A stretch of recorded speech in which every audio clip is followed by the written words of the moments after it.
기도할 때 많은 은혜를 받으시기 바랍니다. 교회 안에서 얼마나 교회를 오래 다녔는지, 또 얼마나 또 한 일이 많은지, 또 어떤 직분을 가지고 있는지의 여부에 따라서 등급이 나눠지게 된다면 그것은 큰 잘못입니다. 교회는 이른 아침에 온 일꾼이나 또 오전에 나온 일꾼이나 또 정오에 나온 일꾼, 또 마지막 오후 5시에 나온 일꾼이나 다 똑같이 하나님의 나라에서는 천하보다 귀하고 소중한 한 영혼들인 것입니다. 그런데 또 그렇다고 해서 교회 안에 모든 사람들이 다 똑같다, 수준을 다 똑같이 여겨야 된다, 그것은 또 아닙니다. 믿음의 분량의 차이가 있는 것이죠. 그래서 어떤 사람은 믿음의 분량이 큰 사람이 있고 또 작은 사람이 있고, 또 믿음이 좋은 사람이 있는가 하면은 또 아직은 믿음의 이 초보 단계에 있는 사람도 있는 것입니다. 그러면 그렇게 믿음이 크다 혹은 작다, 또 좋다, 아직 좋지 못하다 라고 하는 기준은 어디에 있는가? 그래서 오늘은 이 로마서 1장 17절 본문 말씀을 통해서 이 부분에 대해서 이제 말씀을 나누고자 합니다. 지난주에는 우리 이제 레위기 말씀 봤었잖아요. 이번 주는 로마서 말씀. 레위기가 어떤 성경이라 그랬습니까? 구약을 덮게 만드는 성경. 로마서는요, 신약을 덮게 만드는 성경. 지난주 말씀과 짝을 이루는 말씀이라고 생각하시면 될 것 같아요. 자, 오늘 말씀에 이제 믿음이라는 단어에 앞서서 의라고 하는 단어가 먼저 나타납니다. 이 의라고 하는 단어는 영어로 righteousness, 그러니까 정의, 공정, 바른 도리, 그런 뜻을 가지고 있죠. 근데 헬라어로는 이게 디카이오스네라고 하는 단어입니다. 이 디카이오스네라는 단어의 의미는 한 사람을 진정 옳거나 선한 존재가 되게 해주는 그 무엇을 뜻합니다. 의미적으로 볼 때는 뭐 라이터스니스나 뭐 같다라고 볼 수가 있겠죠. 그런데 이 디카이오스네는 그것이 다른 사람과는 관계없이 자기 혼자를 의미하는 것이 아니라 한 개인이 사회적인 존재로서의 특별한 관계성 속에서 갖는 정의, 또 바른 도리를 말하는 것입니다. 그러니까 이 17절에 하나님의 의, 이 디카이오스네 데우라고 하는 말은 하나님과의 관계를 통한 의를 말하고 있는 것이죠. 자, 근데 이 단어가 이 창세기에 거슬러 올라가게 되면은 이제 창세기 15장 6절에 보면은 아브라함이 여호와를 믿으니 여호와께서 이를 그의 의로 여기시고, 여기에서의 의와 물론 이제 언어상으로는 다르죠. 히브리서와 또 헬라어가 다르지만 그 의미상으로는 같은 의미로 쓰여진 단어입니다. 이게. 그래서 아브라함 하면은 우리가 보통 떠올리는 별칭이 무엇입니까? 아브라함의 별명, 믿음의 조상, 믿음의 조상 아브라함이잖아요. 그래서 옛날에 이제 우리 주일학교에도 여러분들도 주일학교에 교회 다니신 분들은 잘 아시겠지만 이런 노래 있죠. 무슨 노래요? 믿음의 조상 아브라함은 7명의 아들이 있었는데요, 이러잖아요. 그래서 우리는 이제 어렸을 때 자연스럽게 이 노래를 부르면서 야, 아브라함은 아들이 7명이 있었구나, 그렇게 생각을 하는데 사실 이게 틀린 겁니다.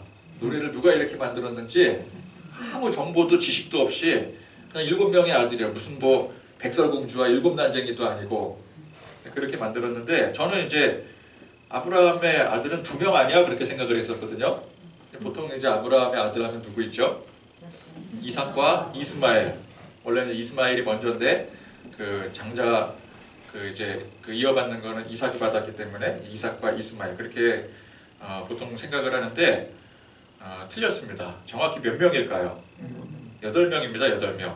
나중에 이제 후처 그두라를 통해서 6명의 아들을 더 낳아요. 그러면은 이제 2명도 아니고, 그러니까 2명이라 그러면 그래도 좀 이해를 해. 믿음의 조상 아브라함은 2명의 아들이 있었는데요. 그러면 좀 성경을 깊이 알지는 못하는구나 그러는데, 7명은 도대체 어디서 나온 건지, 그죠? 노래 만든 사람이 참 누군지 참 궁금합니다. 저는 기왕 만들 거면 정확하게 8명이라 그래야지. 8명의 아들이 있었는데 이래야 되는데, 근데 뭐 이제 그 명수가 중요한 건 아니고, 아브라함은 믿음의 조상이라고 지금도 우리가 그렇게 알고 있고 성경에도 그렇게 표현을 하고 있고, 또 유대인들은 이 사실을 굉장한 어떤 민족적 자긍심으로 여기고 살고 있습니다. 지금까지도 그렇게 살고 있습니다. 자, 그런데 이 아브라함이 그러면 어떻게 하나님으로부터 믿음의 조상이라고 할 만큼의 의인으로 인정을 받게 되었는가? 그래서 여기서 이제 잠깐 이제 아브라함의 스토리를 한번 이렇게 되짚어 보도록 하겠습니다. 자, 아브라함 여러분 어디 출신인지 혹시 아십니까? 아브라함이 갈대아 우르. 갈대아 우르가 지금 대략 어느 정도 될까요? 메소포타미아. 지금 메소포타미아라고 안 그러잖아요. 이라크 지역, 그러니까 지금의 이라크 지역으로 보면 됩니다.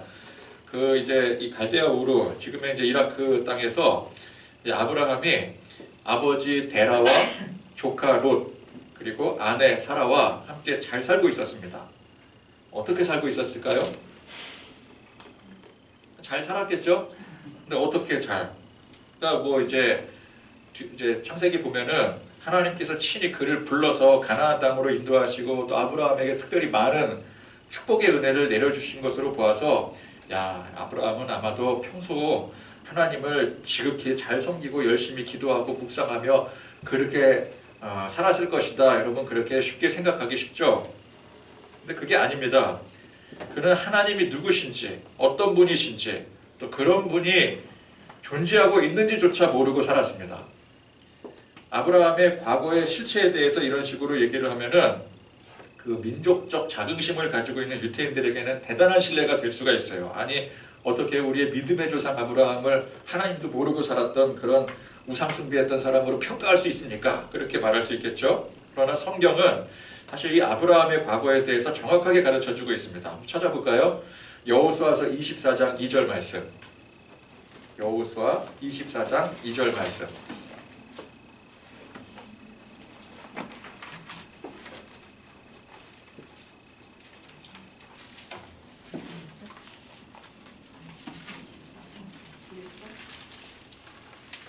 (24장 2절)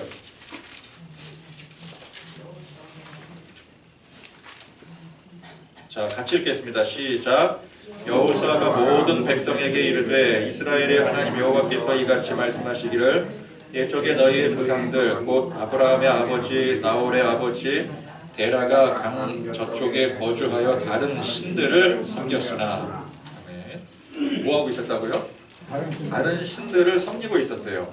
그러니까 역사적 정황이나 오랜 전승에 의하면은 아브라함의 아버지 데라가 우상을 만드는 직업을 가지고 있었다고 합니다. 자, 그런데 탈무드에 보면은 좀 흥미로운 얘기가 있어요. 아브라함이 탈무드는 이제 그 유태인들이 만들어낸 이야기잖아요. 거기 보면은 아브라함이 아버지가 만들어 파는 우상에 관심이 많았대요. 그런데 관심이 많다 보니까 커가면서 점점 의문이 생기게 됩니다. 아버지가 나무라든지 돌이라든지 그거를 깎아가지고 몇 시간 거쳐서 만든 것을 사람들이 그걸 가지고 사가더니 거기에 막 신령한 힘이 깃든 성스러운 것으로 여겨서 막 거기에 복을 빌고 막 기도하고 막 제사 드리고 그러더라는 거예요. 근데 아브라함은 알잖아요. 이거 누가 만든 거예요? 우리 아버지가 어디서 재료 가져다가 손으로 뚝딱 대고 만든 거예요. 거기 뭐 신령한 것이 깃들 이유가 없어요. 그렇게 치면 우리 아버지가 신이게? 그렇잖아요. 그걸 만든 사람이 오히려 더 위대한 사람이지. 근데 우리 아버지는 신이 아니거든요. 너무 어이가 없기도 하고 우습기도 했습니다. 아버지는 돈 몇 푼 벌려고 고작 몇 시간 수고해서 만든 한낱 나무 조각이 돌조각에 지나지 않는 것을 사람들은 그걸 신주단주로 여기고 모시더라는 거예요. 우상이라는 게 어떤 형상을 가지고 섬기는 게 그렇잖아요. 이게 막 귀한 것이라고 우상이라고 섬기는데 뒤집어 보면 뭐라고 써 있어요? 메이드 인 차이나. 중국이 우상이야, 그죠? 그게 웃기는 거죠. 그래서 어느 날 아브라함이 야, 이런 거 다 아무 의미 없다. 내가 이거 만드는 집 아들로서 내가 정확하게 아는데 우리 아버지는 신도 아니고 우리 아버지 맨날 술 먹으면 때리고 막 그런 결격 사유도 있고 그런데 이게 무슨 우상이 될 수 있고 이게 뭐 사람들을 구원해내고 복을 주고 그럴 수 있겠느냐.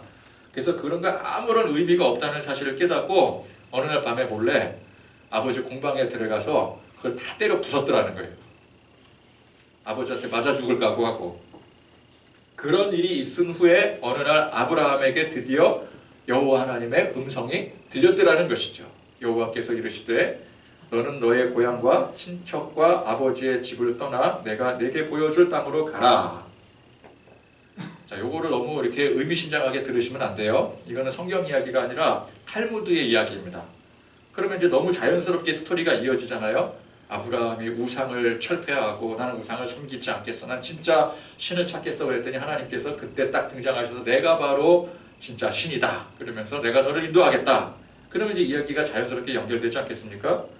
우상이 드글거리고 그런 환경 속에서 나는 도저히 살 수가 없어.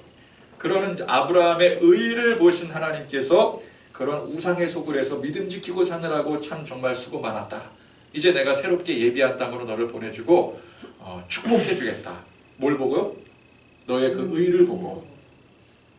그게 이제 탈무드의 이야기고 성경은 전혀 그렇게 말씀하고 있지 않는다라는 거예요. 앞에 이 그럴듯한 이야기는 유태인들이 민족적 자부심이라고 할 수 있는 아브라함을 거의 뭐 신격화하다시피 하다 보니까 만든 이야기인 것입니다. 성경은 뭐라 그래요? 하나님과 아브라함의 관계 속에서 하나님이 아브라함의 의를 보시고 그를 선택하시고 믿음의 조상이라고 치켜 세워주신 것이 아니라 철저히 하나님의 의, 하나님의 선택으로 아브라함을 믿음의 조상으로서의 표본으로 삼았음을 말씀하고 있는 거예요. 그러니까 하나님을 알지도 못했고 아버지와 함께 우상을 만들어 파는 그 가업에 전념했던 전혀 하나님의 사람으로 준비되기는커녕 그냥 우상을 만들어서 숭배했던 그런 사람을 하나님께서 전적으로 선택하신 것이었어요. 그것이 바로 하나님의 의, 디카이오슨의 대우인 것입니다. 그러니까 하나님께서 아브라함을 전적으로 선택하셔서 아브라함은 영문도 모르고 얼떨결에 나온 거예요. 그 이후의 행보도 보면은 믿음과는 거리가 먼 모습이었습니다. 자, 하나님이 어디로 가라고 명하십니까? 결국은 가나안 땅이잖아요. 가나안 땅으로 하나님께서 그를 최종적으로 인도하시는데 아브라함이 하나님께서 인도하시는 그 땅으로 가지 않습니다. 어디로 가요? 하란이라는 곳에 가서 머물러요. 이유가 무엇일까요? 아버지 데라 때문이었어요. 데라. 자, 창세기 11장 31절에 보면은 데라가 그 아들 아브람과 하란의 아들인 그의 손자 롯과 그의 며느리 아브라함의 아내 사레를 데리고 갈대아인의 우르를 떠나 가나안 땅으로 가고자 하더니 하란에 이르러 거기 거류하였으며 데라는 나이가 205세가 되어 하란에서 죽었더라. 그러니까 아버지가 데리고 간 거예요. 아버지가. 근데 하나님께서 가라고 명하신 그 대상은 누구였어요? 아브라함이었어요.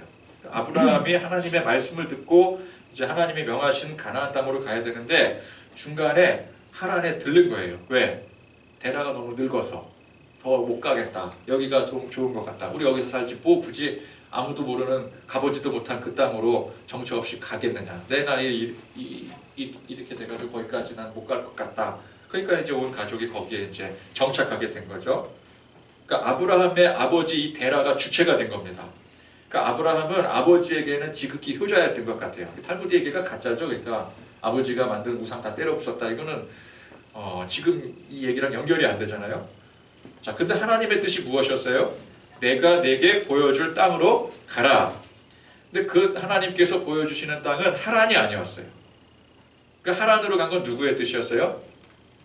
그건 아버지의 뜻이었어요. 이게 참 의미심장한 부분인데 성경은 하나님의 뜻을 따르기 위해서는 부모에게 불효를 해도 괜찮다. 그것을 말하려고 하는 것이 아니라 하나님의 뜻을 온전히 따르는데 심지어는 부모의 뜻이 방해가 될 수도 있다는 것을 말해주고 있는 거예요. 자, 그러면 이 아브라함이 언제 하란 땅을 박차고 하나님께서 인도하시는 땅으로 일어나 가게 되었습니까? 그의 사랑하는 아버지 데라가 죽고 난 바로 직후예요. 그러니까 결국 아브라함이 하나님의 뜻을 온전히 순종하는데 방해 요소가 누구였던 거예요? 아버지였던 거예요. 자, 그 이후에도 자기 아내를 뭐 자기 혼자 살겠다고 누이 동생이라고, 이게 사실 속인 것은 아니거든요. 촌수로 따지면은 결혼관계 이전의 촌수로 따지면 누이 동생이 맞기는 합니다. 그러나 그 사실을 말하려고 자기 아내를 누이 동생이라고 한 건 아니잖아요. 자기 혼자 살려고. 아내는 죽어도 돼. 그러나 나는 살아야 돼. 왜 대를 이어야 되니까. 근데 그런 생각으로 남자가 참 얼마나 쪼잔합니까, 그죠? 이거는 뭐 믿음을 떠나서 기본적으로 남자가 쪼잔한 거예요. 그냥 쪼잔하다고 하면은 예, 좋게 평가한 거지. 이건 뭐 남자 구실 못하고 있는 거죠. 자기 아내를 나중에 그래서 그 피가 흘렀는지 야곱도 그러잖아요. 자기 두 아내 자식들 앞에 다 보내고 방패막이로 내세우고 난 나중에 건너겠다. 그게 아버지가 할 짓입니까?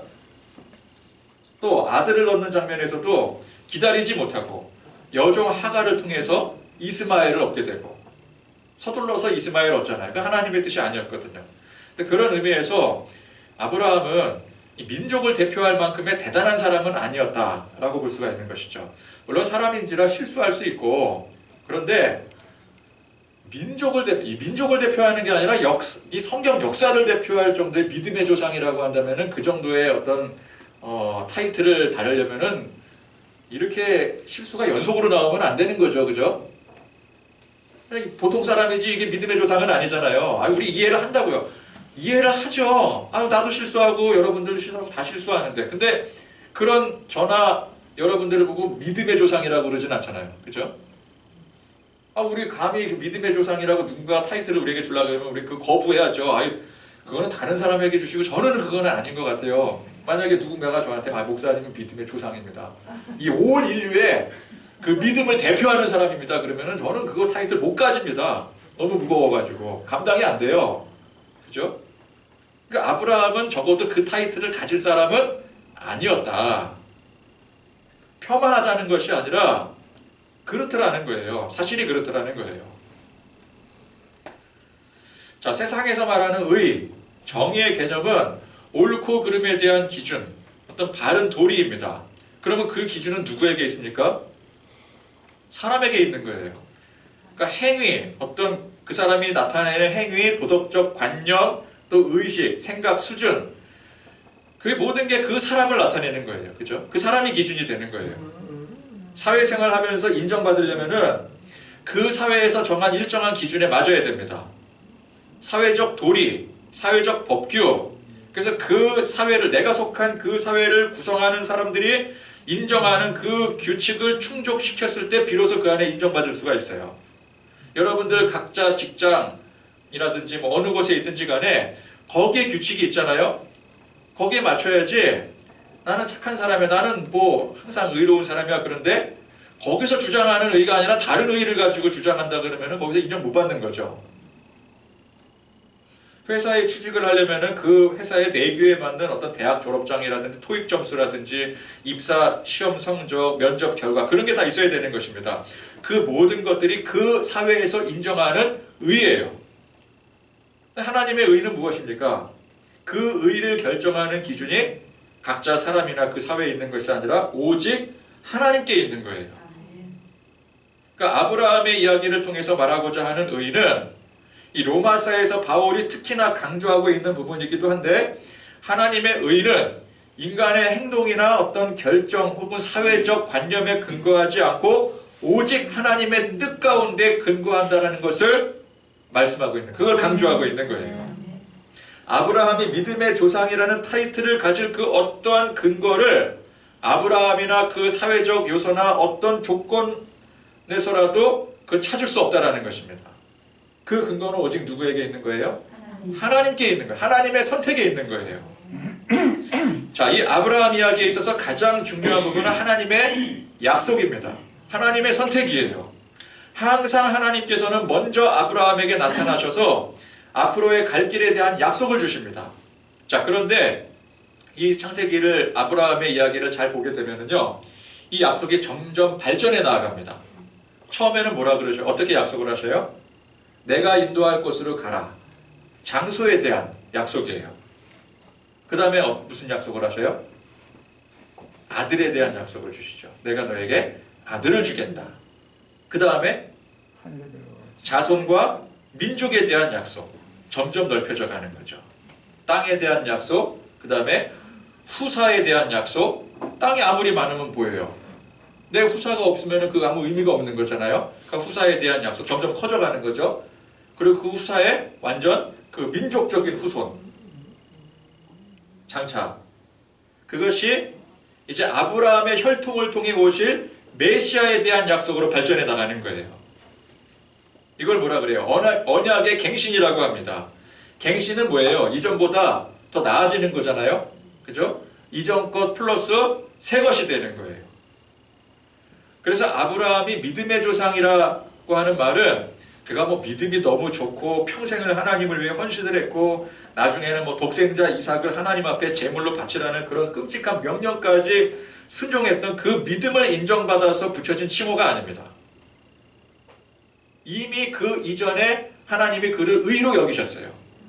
그러니까 아브라함 언약을 통해 그 언약의 갱신의 끝을 이루는 누구? 예수 그리스도를 통한 하나님의 약속이 이루어질 때 그 약속을 믿는 우리 모든 하나님의 백성들, 즉 이 예수 그리스도의 십자가의 보혈을 믿어서 구원에 이르게 하시는 이 하나님의 의, 자, 이 하나님의 의도 마찬가지입니다. 우리의 행위와 어떤 신앙적 열심에 근거한 의가 아니라 오직 하나님의 의로 구원을 받게 된 우리의 믿음이, 그러니까 우리의 행위로 인한 믿음이 아니에요. 우리의 믿음도, 그렇죠? 우리의 노력이 아니에요. 하나님이 우리를 전적으로 선택하신 그것이 하나님의 의이고 그것이 우리의 믿음이었어요. 그것이 제일 처음 하나님께서 아브라함을 하나님의 의로 선택하셔서 그가 하나님 때문에 하나님을 믿게 되고 하나님의 은혜 때문에 하나님을 인정하게 된 그 믿음과 같은 맥락이라는 거예요. 이해가 되십니까? 그게 믿음이라는 거예요. 다시 말씀드려서 아브라함이 온전히 하나님의 의로 믿음을 갖게 되었습니다. 이 믿음은 행위에 근거가 있는 것이 아니라 그냥 하나님께서 하나님의 선택, 전적인 하나님의 선택으로 하나님의 은혜죠. 하나님께서 그를 믿음으로 여겨주신 거예요. 그 하나님께서 아브라함에게 주신 약속의 끝이 예수 그리스도의 십자가인 거예요. 똑같이 우리도 예수 그리스도 십자가 때문에 믿어서 의인으로 인정받게 된 것을 말씀하고 있는 거예요. 성경이 우리에게 알려주고 있는 거예요. 그래서 믿음의 조상이란 그가 믿음이 탁월하고 굉장했던 사람이었다, 그것을 말하는 것이 아니라 우리가 하나님의 의로 인해서 믿음으로 구원받은 것을 먼저 구약의 아브라함을 통해서 예시로 보여준 거예요. 이게 의다. 이게 바로 믿음이다. 그걸 신약에서 설명을 하고 있잖아요. 해석을 해서 설명하고 있잖아요. 그걸 먼저 예시로 모형으로 보여준 게 누구라고요? 그게 아브라함인 거예요. 그래서 로마서에 보면은 다 뒤에 이제 성경에 보면은 아브라함이 믿음으로 의로 여겨진 때가 언젠가를 뭐라 그래요. 행위가 나타나기 이전에 하나님은 이미 그를 의로 여겨주셨어요. 선택했을 때부터 그를 의인으로 선택을 하신 거예요. 이건 전적으로 하나님의 선택인 것입니다. 우리의 믿음도 마찬가지라는 거예요. 그래서 이 믿음이 무엇인가? 이 믿음은 우리의 행위가 기준이 되는 것이 아닙니다. 오직 하나님의 의인 것입니다. 로마서 말씀에 복음에는 하나님의 의가 나타나서, 이 복음이 무엇입니까? 복음, 굿뉴스, 진짜 좋은 소식, 하나님께서 우리에게 주시는 참된 은혜의 축복, 우리의 생명을 살리신 하나님의 영원하신 구원의 은총, 예수님의 십자가 보혈, 이 구원의 은총은 하나님의 의로부터 비롯됐더라는 거예요. 복음에는 하나님의 의가 나타나서, 즉 구원은 철저히 우리의 선택이 아니라 하나님의 선택인 거예요.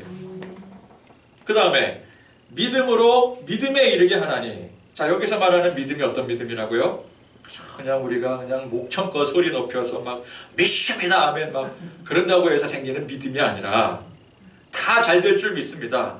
뭐 주말에 마트를 이렇게 사람들 북적북적 대는데 운전해서 들었을 때 나는 믿음의 사람이야. 딱 2층에 올라가면은 거기에 자리가 비어있을 줄 믿습니다. 선언하는. 뭐 그러라 그러잖아요. 긍정의 힘. 여러분 옛날에 그 누구야 그 조엘 오스틴인가요? 그 사람이 쓴 제가 지금 그 사람이 쓴 내용 발췌해서 얘기하는 거예요. 그 긍정의 힘, 우리는 긍정의 힘, 믿음으로 긍정의 힘을 선포해야 됩니다. 마트에 갔을 때 빈자리가 있을 거라고 하는 확신, 믿음, 그걸 가지고 선언하면 실제로 이루어진다. 그게 그 사람이 주장했던 내용이었거든요. 그게 믿음이라고. 뭐 이번에 회사에서 승진하고 대학에 합격하게 됨을 믿습니다. 근데 그런 믿음을 말하는 게 아니에요. 로마서에서의 믿음은. 엄밀히 말하면은 그런 믿음은 내가 기준이 되는 거예요. 내 행위가 기준이 되는 거예요. 내 생각이 기준이, 내 결단이 기준이 되는 거예요. 내 의식구조. I can do spirit. 할 수 있다. 능치 못할 일이 없다. 시련은 있으되 실패는 없다. 7번 넘어져도 8번째 일어나면 된다. 10번 찍어서 안 넘어가면은 어떻게 하라고요? 100번이라도 찍자. 그러면 반드시 넘어간다. 그런 불굴의 의지를 말하는 게 아니라는 거예요. 여기서 말하는 의라고 하는 것은, 믿음이라고 하는 것은. 그런 것들은 엄밀히 다 내 의입니다. 나의 정의예요. 내 노력이에요. 내 결단인 거예요. 내 생각인 거예요. 모세가 이스라엘 백성들, 제가 이제 뭐 구약성경 얘기 이렇게 하면은 맨날 똑같이 반복되는 얘기잖아요. 이게 중요하기 때문에 반복하는 거예요. 구약은 항상 신약이랑 연결이 되어져 있어요. 자, 모세가 이스라엘 백성들을 이끌고 여호와 하나님께서 보여주시는 적과 꿀이 흐르는 가나안 땅을 향한 여정을 시작했습니다. 이 백성들을 그런데 결코 보내지 않겠다라는 그 강팍한 바로 왕도 끝내 하나님의 강력한 섭리에는 굴복할 수밖에 없었어요. 강이 피가 되고 뭐 온천하에 개구리가 드글드글대고, 개구리는 원래 재앙이 아니거든요. 애굽에서는 개구리는 신입니다. 풍요의 상징이에요. 그런데 그게 재앙이 돼버리잖아요. 또 파리에 우박에 독종 암흑 10가지 재앙 앞글자 따서 뭐라고요? 피계 입하소, 강계 입하소, 도구, 황캄장 10가지 재앙.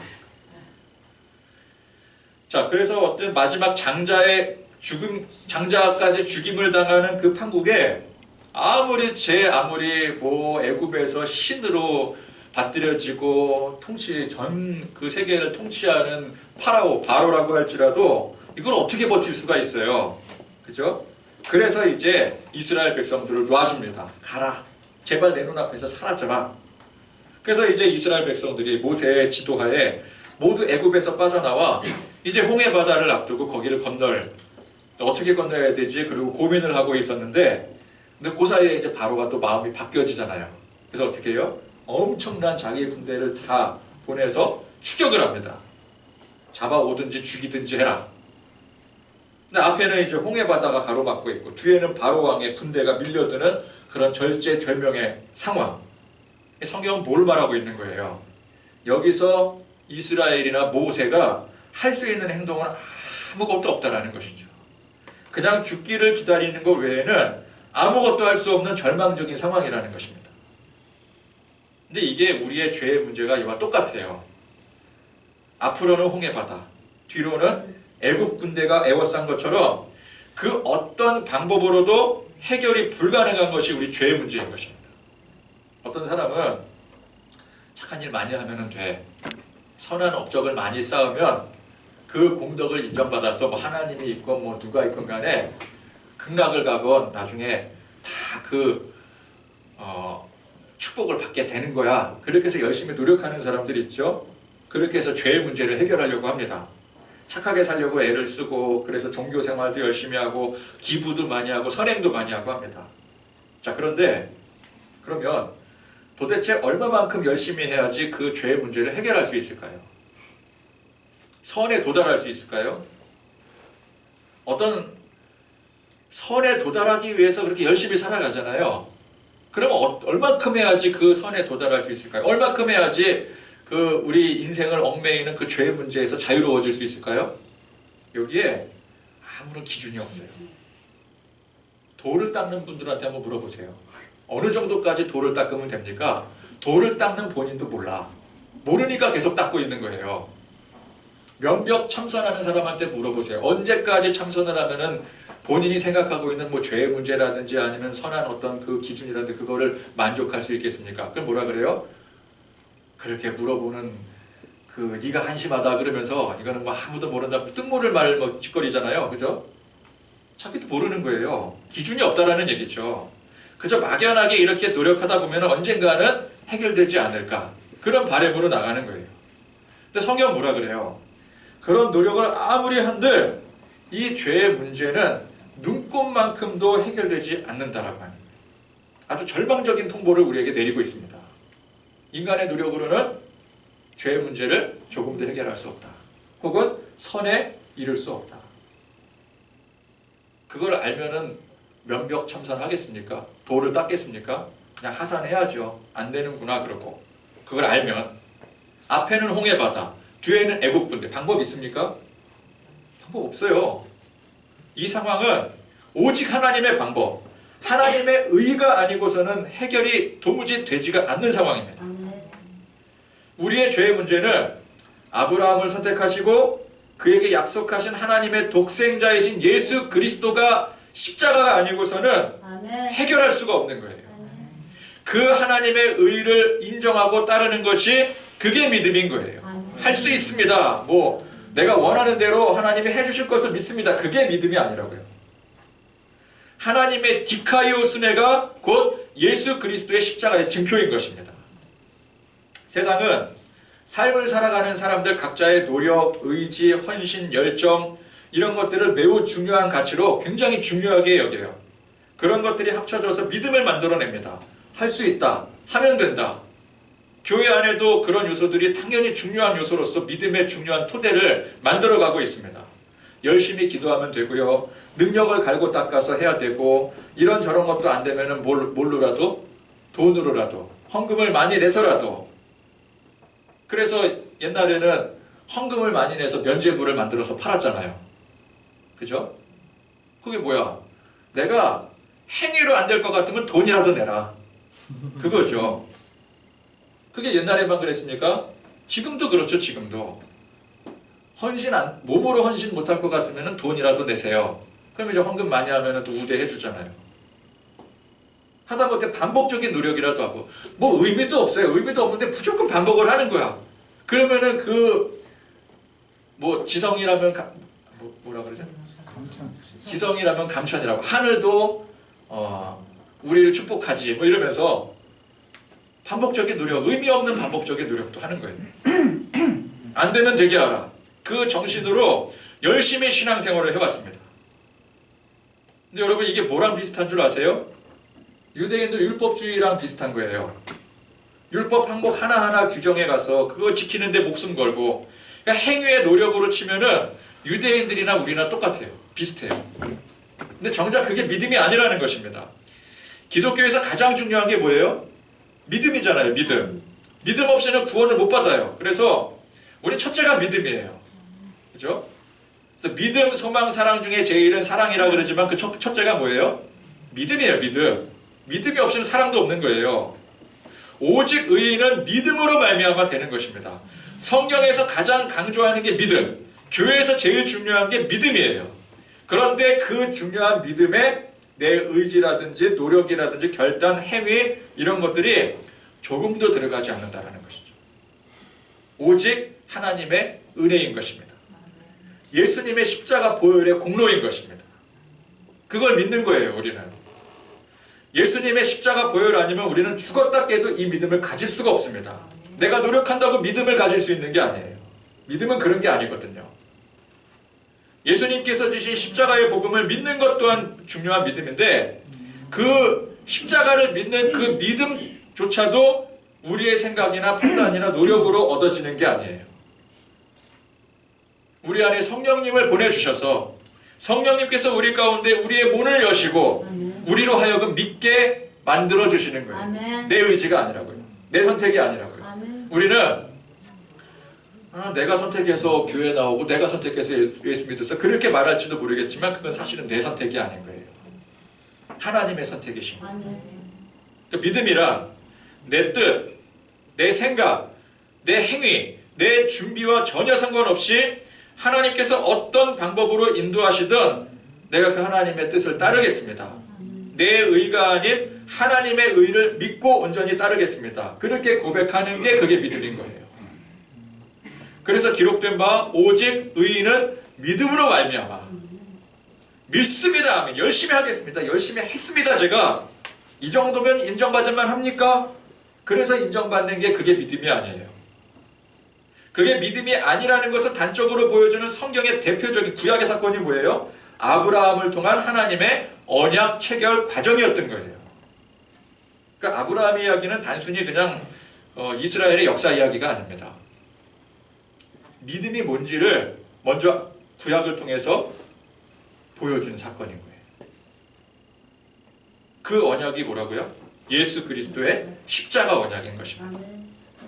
그래서 구약에서 아브라함이 오직 하나님의 의로 인해서 믿음으로 인정받은 것처럼 신약의 우리가 오직 하나님의 의, 아브라함을 통해 약속이 완벽히 성취된 예수 그리스도, 그 예수님을 믿는 의로 인해서 인정받고 하나님의 자녀가 되었음을 온전히 입술로 시인하고 고백하는, 전적으로 하나님을 믿고 의지하실 수 있는 그런 저와 여러분들이 되실 수 있기를 간절히 축원드립니다. 아멘.